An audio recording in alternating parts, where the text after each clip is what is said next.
Extending ULEZ is lawful, the courts rule, leaving the Labour Party with a dilemma. Get Khan out! Get Khan out! Get Khan out! The opposition's failure to win in Uxbridge was blamed on the low-emission zone's expansion.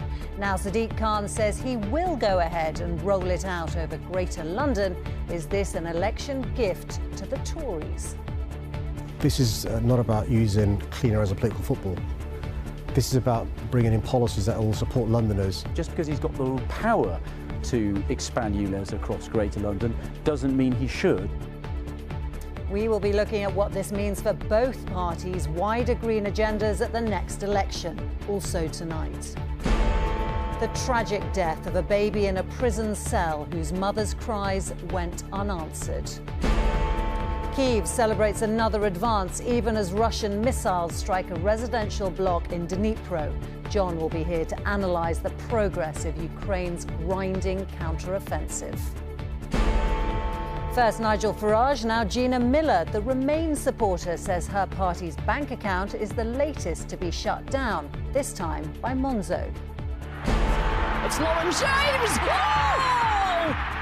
The Lionesses make it 2 out of 2 as they close in on the last 16. And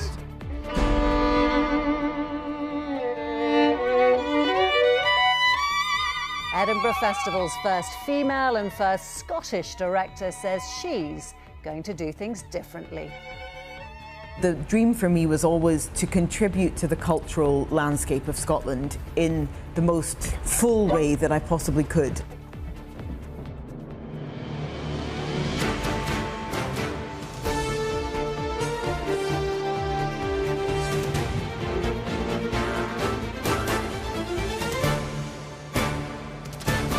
This is ITV News at 10 with Romilly Weeks.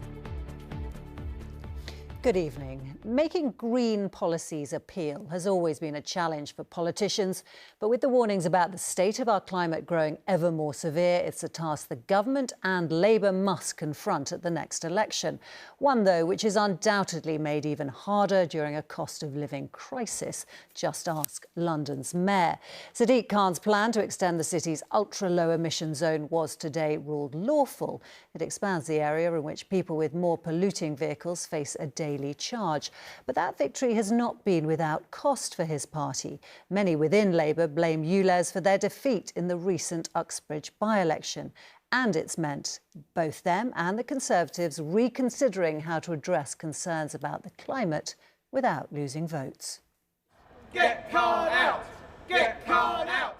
It's a controversial policy, to say the least, and protesters today were making it clear how unhappy they are as the courts rejected a challenge from 5 Tory-led councils to stop the expansion of London's ultra-low emission zone. We do not want ULEZ. It's an undemocratic imposition. More people will now have to pay £12.50 to drive non-compliant cars around London in an attempt to reduce pollution and improve air quality. It's already had a huge impact on handyman Kane Lever, who's decided with his family to move out of the city altogether. How stressful has it been? Obviously, massively stressful. Pulling my hair out, stressful. I mean, blood pressure, stressful. I can't trade in this area because of ULEZ. It is as simple as that. If I can't trade, kids don't get fed. £12.50 a day is an absolute ridiculous charge, and it's a killer to businesses. 65. ULEZ was the main talking point in the Uxbridge by-election last week, which Labour narrowly lost, and it's caused a split at the top of the party between the London mayor and the national leadership. This is not about using cleaner as a political football. This is about bringing in policies that will support Londoners, make the transition towards a city where it doesn't lead to around 4,000 premature deaths a year, children having stunted lungs, adults with a whole host of health issues. But senior figures within the party in Westminster say the mayor needs to reconsider. Keir Starmer has set out concerns about particularly the impact on cost of living and asked the Mayor of London to look at this again. And the issue of green policies appears to be becoming a dividing line between the two parties. I don't have the power to stop this scheme. This scheme, the powers are devolved to the Mayor of London. It's his decision to go ahead with this scheme. Yes, he may have won in court, but just because he's got the power to expand ULEZ across Greater London doesn't mean he should and make life more difficult for people. But election experts say policies like ULEZ don't need to be so unpopular. Really, I think the lesson Labour should be taking and any political party should be taking is how to do these things well, how to make sure that they meet people's concerns for environmental protection, for clean air, for climate change mitigation measures, but doing it in a fair, well-communicated and supportive way, particularly in a time of a cost of living crisis. With the general election looming, keeping voters on side will be key for Labour as they look to steer themselves towards Downing Street. And Shihab joins me now to talk about all of this. Shihab, amid warnings of a climate emergency and the reality of a cost of living crisis, green policies and how we pay for them are going to be a major issue come the election, aren't they? Absolutely. It's a balancing act between people having to pay to do certain things and also meeting those requirements. The Uxbridge by-election that took place last week was an indication of how divisive these policies can be. That was about clean air in particular. And having spoken to a number of Tory MPs today, they view that as quite a pivotal moment. It was a dividing line, an opportunity for the Tories to make some ground in a place where they thought they were going to lose the seat. I had one Tory backbencher tell me today that they want to get rid of most of the commitments the government has made just because it makes such a big dividing line. The fact that Keir Starmer's telling his Mayor of London to reconsider tells you that the Labour Party understand that it's not a particularly popular policy. But regardless of who ends up in Downing Street, there are major international commitments that have been made by the government that the UK has pledged to do to get their emissions down. As you say, as we head into the next big general election, given the cost of living crisis, given the fact that green policies are so important, I suspect this is something we're going to be talking quite a bit about. I bet. Shihab, thank you. To some other news now, and a coroner today condemned systemic failures which led to the death of a baby whose teenage mother gave birth alone in prison. Some officers at HMP Bronzefield didn't even know Aisha Cleary was pregnant. And on the night she went into labour, her agonised calls for help went unanswered. There have been changes since to ensure pregnant women receive better care behind bars, but campaigners say it's not enough. Aisha Cleary never lived a day and never experienced life outside these prison walls. Her highly vulnerable and heavily pregnant teenage mother requested medical attention from her cell, but her calls were ignored and she gave birth alone. Today, a coroner said the baby's death may have been avoided, and her mother, Rihanna, agreed in a statement read by her lawyers outside the court. Nothing can change the nightmare I went through or bring Aisha back. The deputy director of Bronzefield wrote one line to me saying, "Sorry you gave birth alone," just before the inquest started. If it wasn't for this inquest, they would still be blaming me for giving birth alone. 18-year-old Aisha Cleary arrived at Bronzefield Women's Prison in Middlesex in August 2019, heavily pregnant. On the 26th of September, just after 8 p.m, she pressed the buzzer in serious pain, asking for medical help. At 8:32, she pressed it again, but no one answered. Aisha later said she was in so much pain, she felt like she was having a seizure and she passed out in the night. She was checked twice by prison officers that night as part of a routine roll count, and the court heard nothing unusual was noticed. She was discovered the following morning after she had given birth. Attempts were made to resuscitate Aisha, but the only specialist equipment available was designed to fit adults, and she was pronounced dead just after 9 a.m. Aisha Cleary was held here on remand and released just after her daughter's death. During the inquest, she questioned if she had been treated differently because she is black. That wasn't discussed as part of the coroner's conclusions today, but he did say there were systemic failures in the care she received. Some of those on duty didn't even know she was pregnant. There are now specialist mother and baby staff in every prison, but campaigners believe more needs to be done. We know that more and more women are being held on remand while awaiting sentencing. And many of those women don't go on to receive a custodial sentence. The idea of having a pregnant woman in prison on remand awaiting sentencing must not be acceptable any longer. Bronzefield say they have implemented effective changes since Aisha's death and are reviewing the coroner's conclusions. But campaigners are calling for even greater protection for pregnant women to ensure this never happens again. Amy Lewis, News at 10.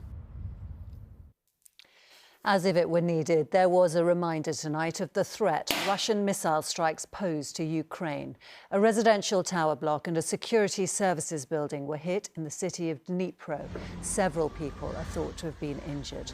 On the front line, Moscow's forces are, in the words of one Ukrainian commander, fiercely clinging to every centimetre during Kyiv's counteroffensive. There does, though, appear to have been a significant success in the south of the country, and there are signs that more intense and crucial battles are underway. Well, John is here to take us through the latest. John. Romilly, thanks. Well, you know, for several months now, tangible gains have been rare in this war, but Ukraine is celebrating something of a victory, the capture of a village called Staromayorsk, releasing these pictures of its troops that also hint of how tough the fighting has been for what is really just a few miles of occupied territory along a front line that stretches for 600 miles. Ukraine also claims to be taking back land to the north and to the south of Bakhmut, the town utterly destroyed by the Russian advance. And again, it is slow progress. But military analysts believe the main thrust of the counteroffensive is taking place in the south, in the Zaporizhia region, where Ukrainian forces have reached the outskirts of Robotyne, with the ultimate target of the city of Melitopol and onto the Sea of Azov. The aim is to cut off Russian-occupied Crimea.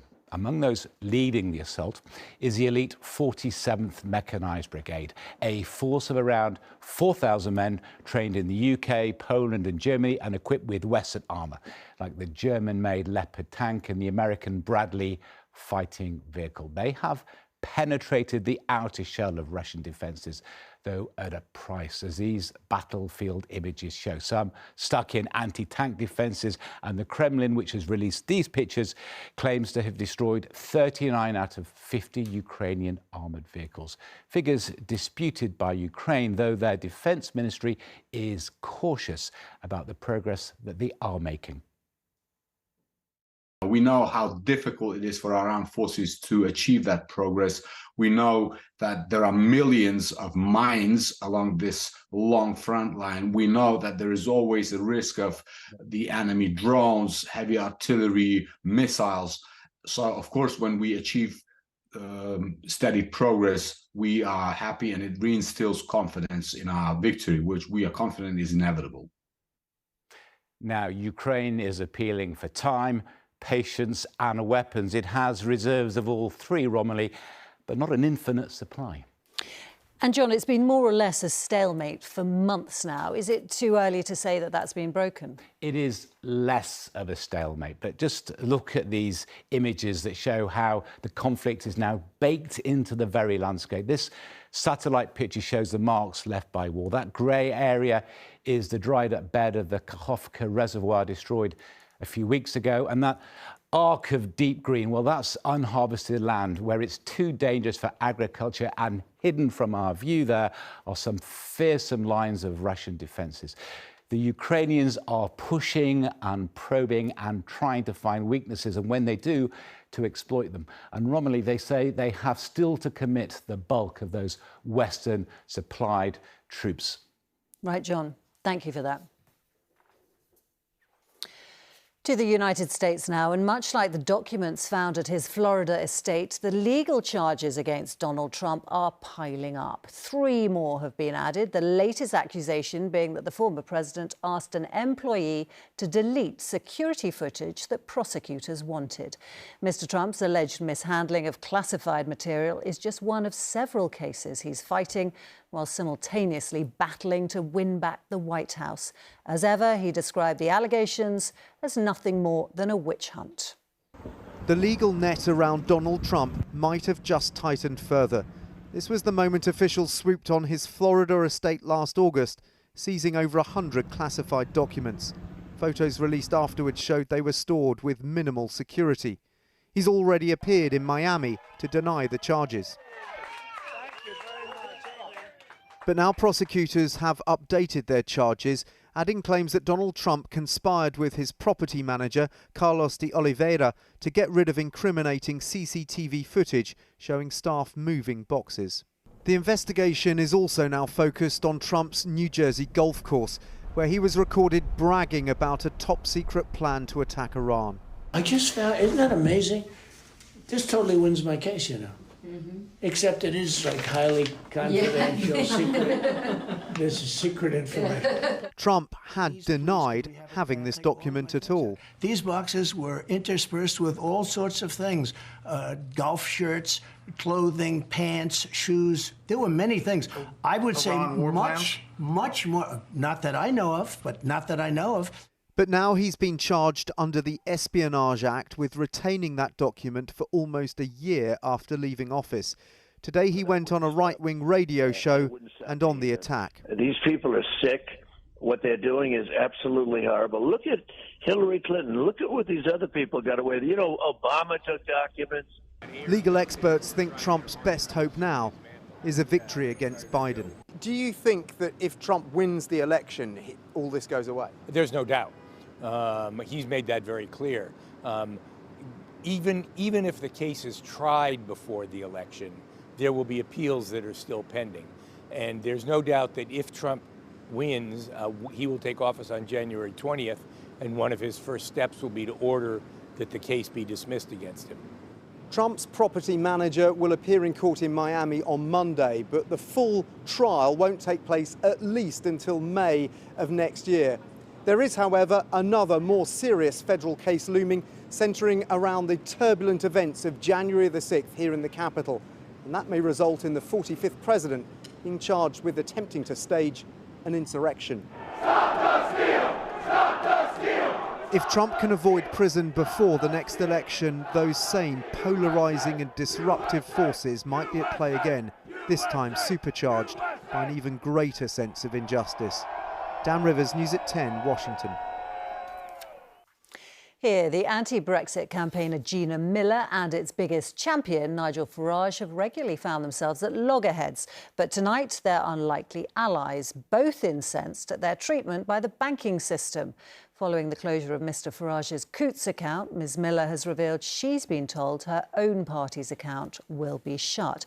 Well, Martha's been looking into the story and joins me now. Martha, what can you tell us about this? Well, Gina Miller is the campaigner who brought several legal cases against Brexit. And in November 2021, she opened a business account with Monzo for her True and Fair political party.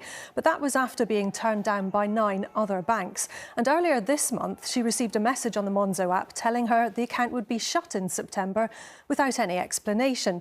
Monzo has since said that, like a lot of banks, it doesn't accept accounts from political parties, clubs or trusts, and that the account wasn't categorised correctly when it was opened. But Gina Miller says the financial rules about politically exposed persons are making it almost impossible for any new political party or person to enter politics.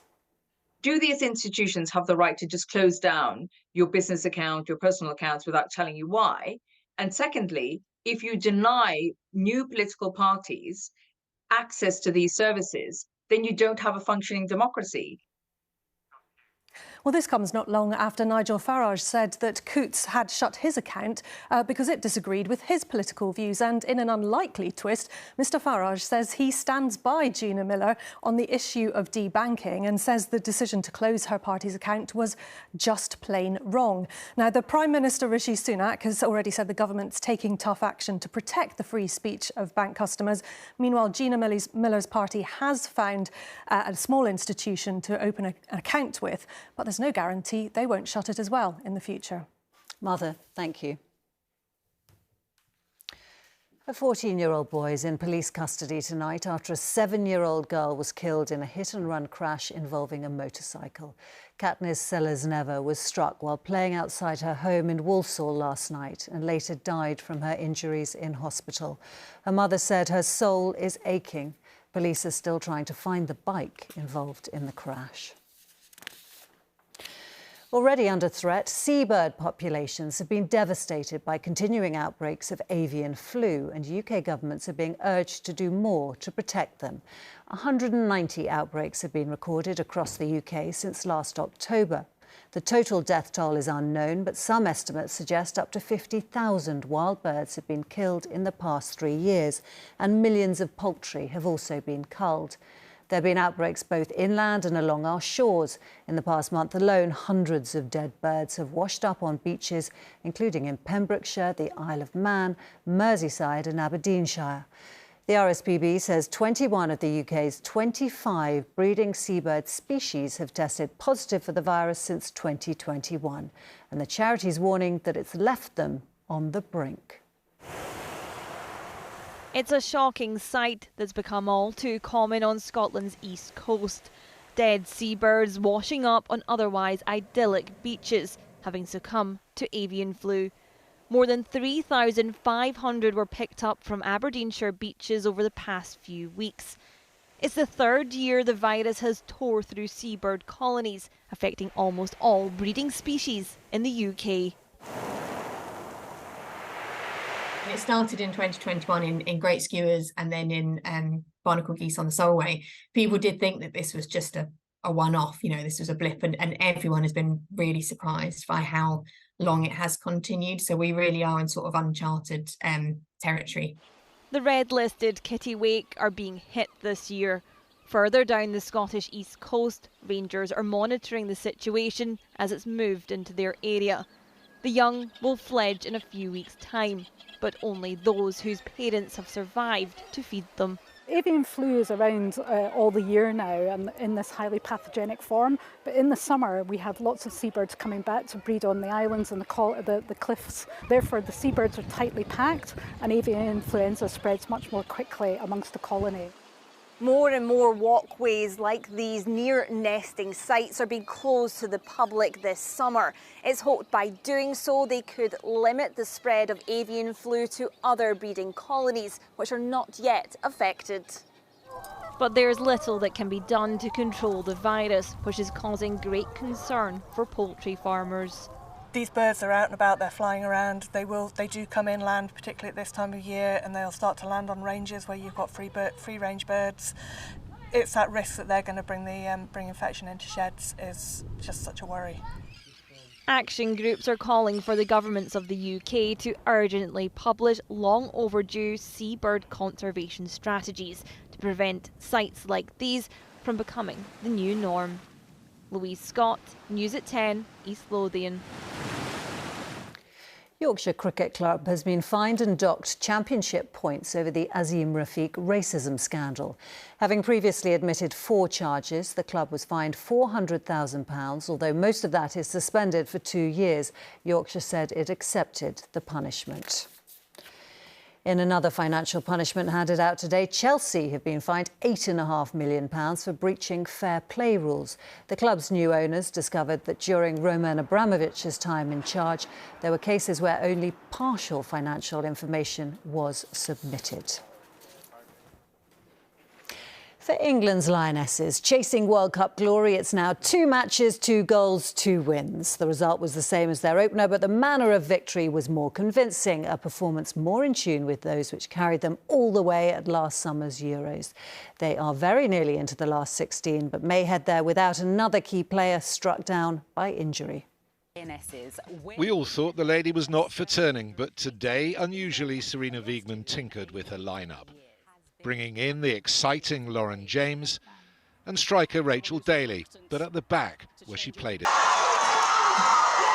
Back in the UK, fans were watching in their millions, whether at home or in bars like this one in East London. It was not a bad start to the morning. In East London, the fingernails were being shredded at an alarming rate. Obviously losing Kara Walsh is a massive blow for England, but if we churn out results, it only has to be 1-0 and we'll keep going. We love Lauren James. Lauren James all the way. Yeah. It was nervy right to the end, but it was a second World Cup win and another clean sheet. It was a dream, and at the moment it's a bit surreal. But yeah, I'm just happy that we won today and going to China with momentum. We showed resilience and we showed we also can fight and keep the nil. So I'm really happy with that performance. And if we would have done a little better, we would have been a little more lucky, we could have scored the second one. The Lionesses haven't quite guaranteed a knockout place. That's the next challenge on Tuesday in their final group game against China. Steve Scott, News at 10. From Sydney to Cape Town, and another good night's work from an England team in their opening game at the Netball World Cup. England got off to a perfect start with a dominant victory over Barbados. They're third favourites in the tournament and cruised to a 90-29 win. In their own match, Scotland suffered an agonising 55-49 defeat against Malawi. And finally, for 75 years, the Edinburgh International Festival brought the world an eclectic mix of artists and performers. What it never had, quite remarkably, was a woman or even a Scot running the show. That all changed with the appointment of award-winning violinist Nicola Benedetti as director. No stranger to breaking down barriers, she plans to use her time at the top to keep doing just that, and told Nina of her excitement at the challenge ahead.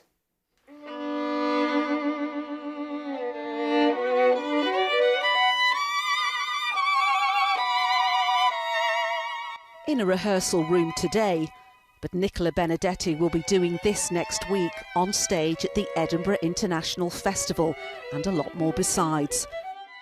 But above all, we celebrate. The acclaimed violinist is now also festival director, leading a lineup of world-class music, theatre, dance and opera. It's been a steep learning curve. The dream for me was always to contribute to the cultural landscape of Scotland in the most full way that I possibly could, and suddenly you have an entire institution that has put on the world's greatest art year after year after year. So the challenge of it is phenomenal, but the fulfillment and excitement is also phenomenal.